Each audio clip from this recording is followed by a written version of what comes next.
బెంగళూరు నుంచి తోటదహళ్ళి హోమ్ స్టేకి చేరిన వెంటనే త్వరగా ఫ్రెషనప్ అయ్యి భోంచేసుకొని ఇక్కడికి 12 కిలోమీటర్ల దూరంలో ఉన్న దేవీరమ్మ ఆలయానికి హడావిడిగా నేను ఆనంద్ బయలుదేరాం.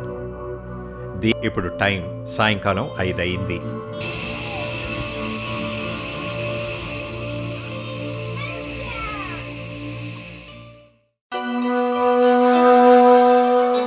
దేవీరమ్మ గుడికి దగ్గరలో ఈ వెల్కమ్ ఆర్చ్.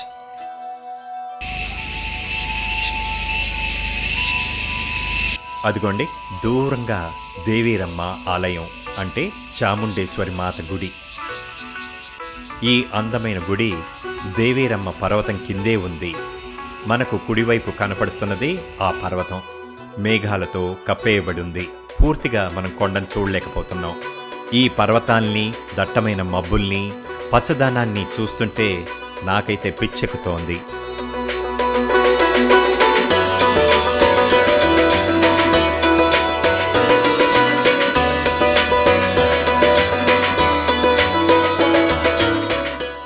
ఇది అల్లం తోట. మీరు ఒకవేళ ఫ్లైట్లో రావాలనుకుంటే మ్యాంగ్లూర్ ఎయిర్పోర్ట్కి చేరుకొని అక్కడి నుంచి బై రోడ్ 170 కిలోమీటర్లు ప్రయాణం చేయాల్సి ఉంటుంది. బెంగళూరు నుంచి ఇక్కడికి 260 కిలోమీటర్లు. ట్రైన్లో ప్రయాణం చేయదలిస్తే మీకు 2 ఆప్షన్స్ ఉన్నాయి. ఒకటి చిక్మగళూరు, రెండోది కాడూర్ రైల్వే స్టేషన్. మొదటి ఊరు నుంచి అంటే చిక్మగళూరు నుంచి అయితే 21 కిలోమీటర్లు అవుతుంది.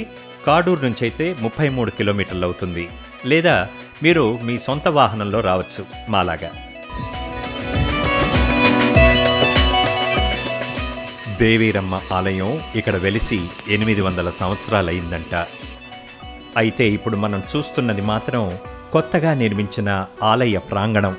దీనిని హొయసల రాజ్య ఆర్కిటెక్చరల్ శైలిలో నిర్మించారు. అంటే బేసికలీ ఈ మల్నాడులో ఇలాంటి ఆర్కిటెక్చర్ స్టైల్ ఉంటుంది.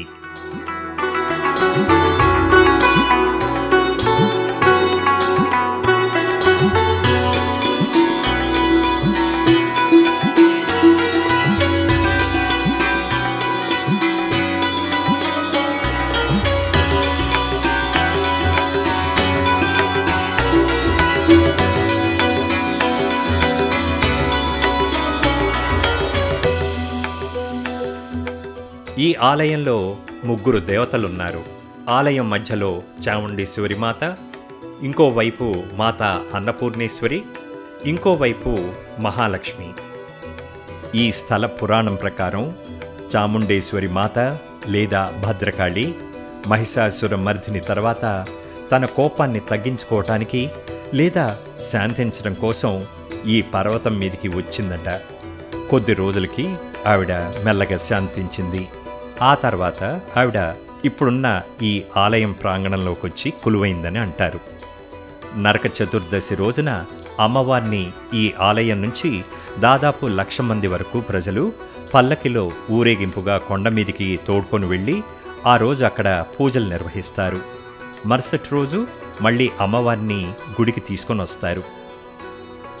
కొండపైకి కాలినడకన 365 రోజులు రాళ్లల్లో అడవి గుండా 8-9 కిలోమీటర్లు చెప్పులు లేకుండా కొండపైకి నడుచుకుంటూ వెళ్ళి రావటం భక్తులకి కష్టం కాబట్టి అమ్మవారిని ఈ గుడిలోనే పూజించుకునేలా ఇక్కడ ఈ అందమైన గుడిని దేవీరమ్మ బెట్ట అంటే కొండ ఫుట్ హిల్స్లో నిర్మించారు.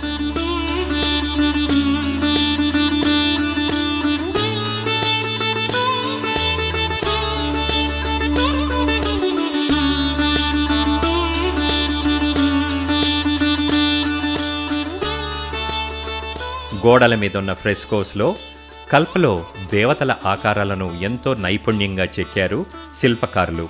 అలాగే పిల్లర్స్ మీద మైథాలజీకి సంబంధించిన అనేక జంతువుల్ని కూడా చక్కగా చెక్కారు.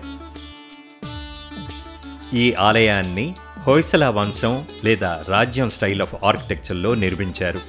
ఇక్కడ ఎంతో ప్రశాంతంగా ఉంది. జనం మామూలు రోజుల్లో ఎక్కువగా ఉండరు. సంతోషంగా దైవం మీద మనసు పెట్టి ధ్యానం చేయొచ్చు.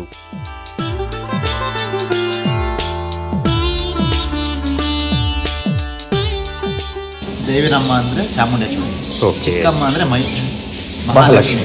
ಓಕೆ. ಇದು ಮಹಿಷಾಸುರನ ಸಂಹಾರ ಆದಮೇಲೆ ಓಕೆ. ಬಂದು ಬೆಟ್ಟದ ಮೇಲೆ ಬಂದು ನೆಲೆಸಿರುವಂಥದ್ದು. ಮೂಲ ಸ್ಥಾನ ಇರುವಂಥದ್ದು ಬೆಟ್ಟದ ಮೇಲೆ. ಓಕೆ. ಅಲ್ಲಿ ವರ್ಷ ಪೂರ್ತಿ ಹೋಗಿ ಬರಲಿಕ್ಕೆ ಆಗಲ್ಲ ಅಂತ ಹೇಳ್ಬಿಟ್ಟು ಇಲ್ಲಿ ಪ್ರತಿಷ್ಠಾಪನೆ ಮಾಡಿರುವಂಥದ್ದು. ಇಲ್ಲಿ ಪ್ರತಿಷ್ಠಾಪನೆ ಮಾಡಿ 870 ವರ್ಷ ಆಗಿದೆ. ಓಕೆ. ಅಲ್ಲಿ ವರ್ಷಕ್ಕೊಂದಿನ ಮಾತ್ರ పూజ ఇರುತ್ತೆ. ಇಲ್ಲಿ దీపావళిಲಿ 3 ದಿನ విజృంభణంగా పూజ ఇರುತ್ತೆ. గర్భగుడికి చుట్టూ ఉన్న గోడలపైన రెండు వైపులా పురాణాలలోని సంఘటనలు, సన్నివేశాలు ఎంతో అందంగా మలచబడ్డాయి.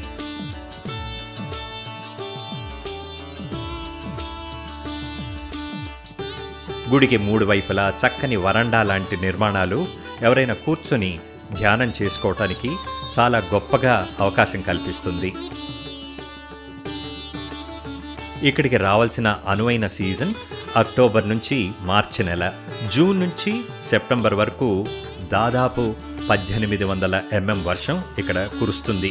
కాబట్టి వివిధ అట్రాక్షన్స్కి వెళ్ళి రావటం కాస్త కష్టం. కానీ కొంతమంది ఈ వర్షం గురించే ఇక్కడికి వస్తుంటారు. ఇక్కడ ఎప్పుడు వర్షం పడుతుందో, ఎప్పుడు ఆగిపోతుందో ఎవరికీ తెలియదు.